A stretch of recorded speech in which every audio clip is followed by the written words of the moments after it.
all-around muscle building exercise. You're gonna get a ton of chest work, then of course you're gonna get some shoulder and tricep work in there as well, and it's really gonna help you develop the strength in your pushing leg movements. This is an exercise a lot of people put on a pedestal and a lot of people really love, but unfortunately a lot of people are doing it wrong. They're throwing it out, they're making mistakes, and unfortunately this is an exercise where you can incur a lot of injuries. Help you guys avoid that, we're gonna show you 3 common mistakes, how to combat them, then we're gonna go through the walkthrough of how to perform this exercise. Okay guys, and common mistake number 1, this is the absolute biggest one, and it sounds very obvious, but it's just not understanding how to do a proper rep. So many people start off by just simply bouncing the weight, and I would highly recommend, this is very important, to start by learning how to do an actual pause for a second on the chest. And the reason we're doing this is to learn actual control and actually how to do the proper movement. Another common mistake within this actual big common mistake is a lot of people just go 1 or 2 inches off the chest, it turns to 3 inches off the chest, 4 inches, and you're not doing an actual proper rep. So with that being said guys, just learn how to do a nice pause at the end and get proper control within the movement, learn how to actually do it, and then go from there.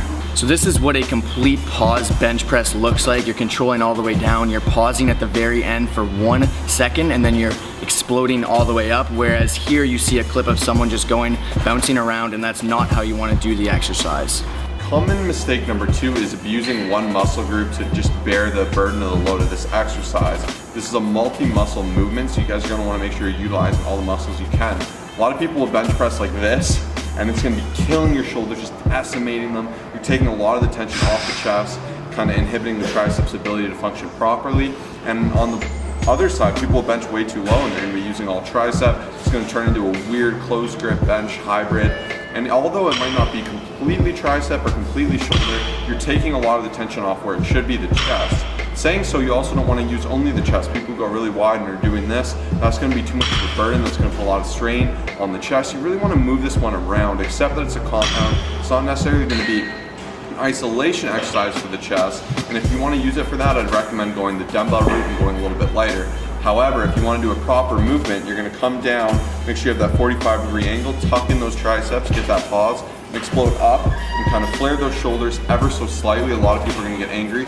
Ever so slightly. You're not flaring it like a crazy person. You're coming in and just exploding up to a nice, straight, strong position. And that's going to be mistake number 2, is people don't do this proper form, they do those other weird forms.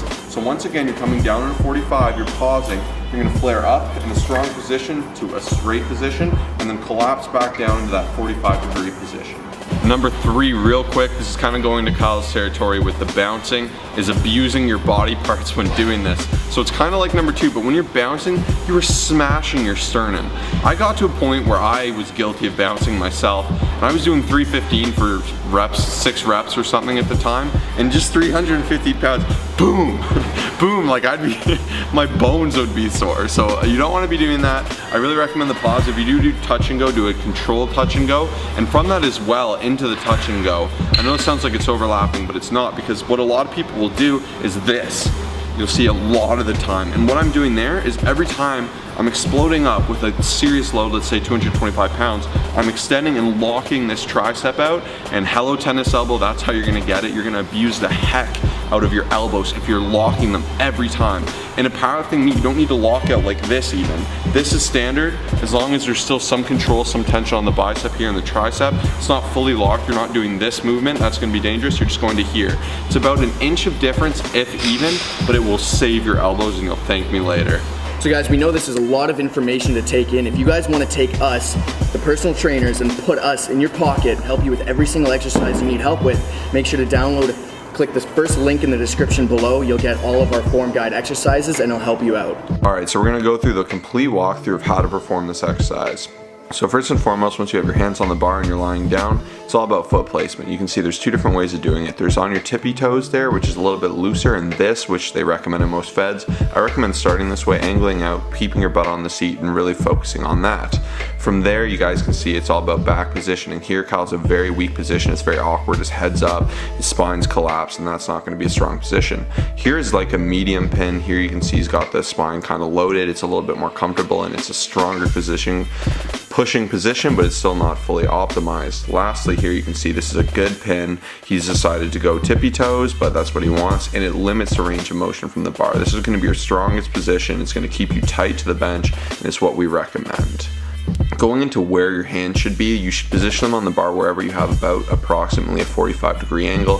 Here you can see it's like straight for him. At the bottom, you want Kyle's hand there to be over his elbow. You want those to be in line. That's usually how you know you're doing it right. And you're pressing up from just below your nipples to just about the mid-length of your chest, and that's how you're gonna kind of get that explode there. So you can see he's continuing to do that perfect push, and this is what it's gonna look like from the side. Same thing, he pulls it off, he doesn't lift off, he pulls it off, and then boom. See how the bar path changes there? He pushes it outward. That's exactly what you guys want. It should be like a slight angle, but he's still in good control, forms tight, butt staying on the bench. That's how you get her done. Thank you guys so much for watching this video. Please smash that like button if you want to see a video on our top 3 exercises to blow past the 225-pound milestone. Subscribe if you haven't already, and we'll see you in the next video. Peace out.